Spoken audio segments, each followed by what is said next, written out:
Gabi nga pala, ano mga sa lahat, nagpapasalamat ako sa mga kausap ko. Sa mga nakausap ko at mga sumusuporta sa akin, lalo na yung mga taong nagpapalo sa page ko, guys. Maraming salamat. Sa mga nagbigay ng tip, guys, maraming salamat.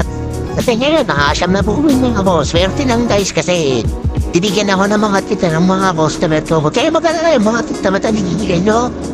Iniipon ko lang yun. Tapos i-invest ko rin para sa kung ano pa kailangan.